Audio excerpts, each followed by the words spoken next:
Anda adalah orang-orang terdekat dari pribadi-pribadi itu, yang barangkali butuh dukungan doa Anda. Barangkali dia mengundang Anda untuk ikut Zoom pemakaman. Barangkali dia mengundang Anda untuk ikut Zoom peringatan arwah. Barangkali ia meminta Anda untuk berkunjung ke rumahnya, karena Anda bukan orang yang jauh dari pribadi itu. Gereja pada masa pandemi, gereja yang jogo tonggo. Demi nama Bapa dan Putera dan Roh Kudus. Amin. Rahmat Tuhan kita Yesus Kristus, cinta kasih Allah dan persekutuan Roh Kudus besertamu dan sertamu juga. Selamat pagi, berkah dalam. Mari kita memberikan salam satu sama lain.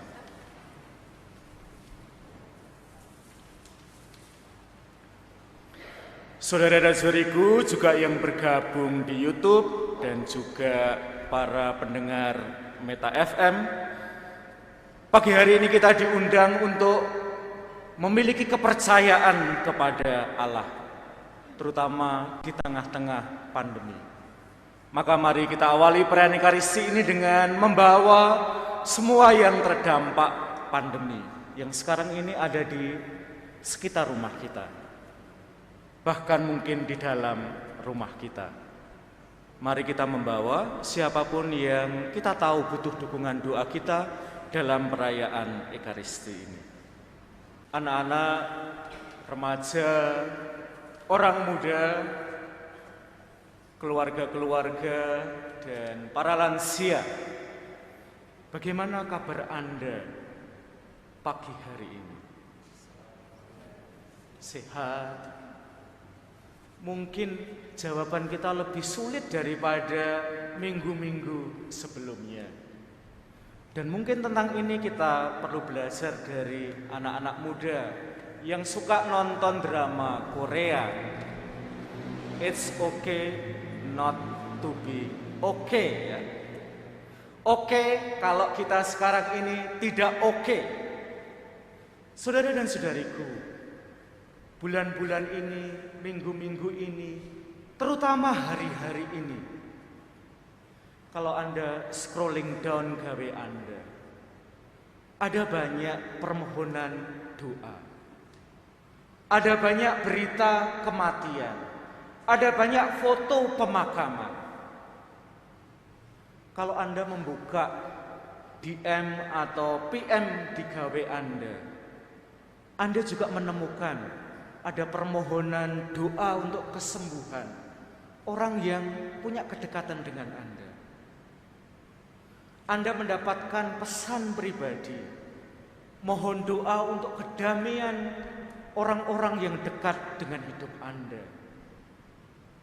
Pada awal saya tadi membacakan beberapa intensi dari Anda. Dalam minggu ini saja ada tidak sedikit kematian di antara komunitas gereja ini. Saudara dan saudariku, pengalaman hari-hari ini terutama membantu kita untuk membaca bacaan-bacaan hari ini secara lebih empatik. Kita sehati, seperasaan dengan perempuan yang sakit pendarahan 12 tahun yang tidak kita baca pada hari ini. Tentang anak Yairus yang sedang dalam sakratul maut. Ada dalam suasana emergensi, masuk UGD, dan apa yang lebih tidak membuat kita berdebar-debar, membuat kita cemas ketika Yesus dalam perikop Injil hari ini, dia mengalami delay untuk datang ke rumah anak perempuan Yairus. Dalam situasi emergensi, Yesus mestinya segera datang. Karena dalam dunia kesehatan itu ada golden time. Kalau kita terlambat sedikit saja, barangkali nyawa orang itu tidak bisa kita selamatkan lagi. Dan Yesus hari ini mengalami delay karena ada seorang perempuan yang juga membutuhkan keselamatan. Saudara dan saudariku, dan disitulah menurut saya kebesaran iman dari kepala rumah ibadat itu. Beriman berarti mau menunggu Tuhan. Beriman berarti menyesuaikan waktu kita dengan waktu Tuhan. Beriman berarti mempersilahkan Tuhan untuk bekerja sesuai dengan waktu yang Dia punyai. Saudara dan saudariku, orang-orang muda, remaja, anak-anak, keluarga-keluarga, dan kakek nenek, mungkin tentang iman kita bisa belajar dari orang-orang muda. Suatu kali saya ngobrol dengan seorang anak muda yang kuliah di Universitas Sanata Dharma, dan dia mengisahkan secara sangat indah iman itu. Dia bilang, "Romo, iman saya kepada Tuhan itu seperti kalau saya chatting di WA dengan orang yang sangat saya kasih. Saya nulis, saya send, terkirim karena ada centang biru 1. Tapi kadang-kadang Romo, sahabat saya itu kok belum baca ya, karena centang 1-nya itu agak lama. Meskipun akhirnya centang itu menjadi 2 biru, dan berarti orang itu sudah membacanya. Tapi kadang-kadang belum meresponnya, Romo." Lalu saya tanya, "Lalu gimana?" "Ya pasti berdebar-debar, cemas banget. Tapi saya itu dalam pengalaman ya, Romo, saya tuh percaya kok Tuhan itu akan menanggapi DM saya, PM saya. Karena Tuhan saya itu seperti itu loh, Romo, provider IM3 itu loh. Tuhan saya itu always on. Gusti mboten nate sari." Saudara dan saudariku, pengalaman berada di tengah-tengah pandemi pernah juga gereja alami pada masa-masa sebelumnya. Kita ada di tengah-tengah pagebluk, kita ada di tengah-tengah wabah, kita ada di tengah-tengah pandemi.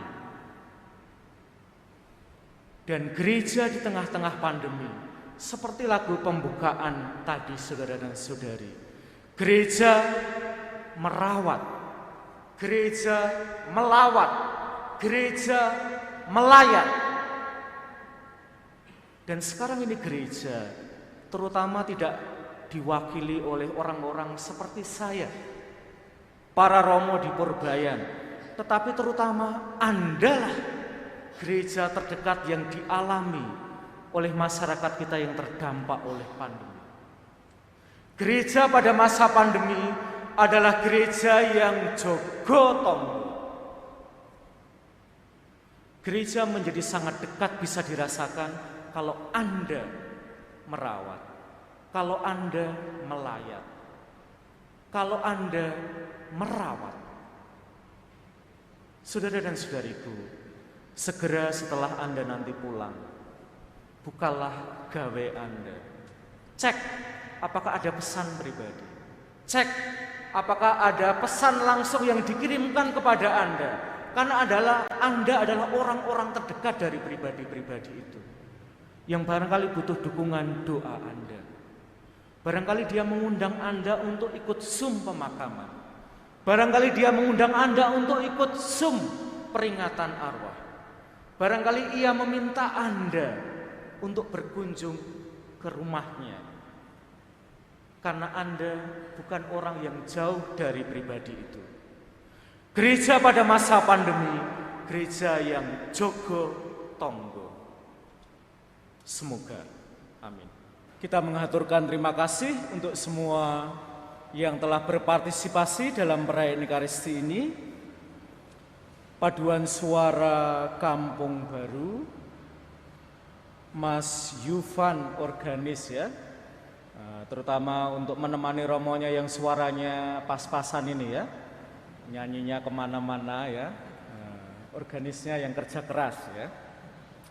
Tata altar dari Sudiro Prajan dan tata tertib tim gugus COVID Gereja Purbayan dan tentu Meta FM dan Anda semua yang bergabung di laman YouTube.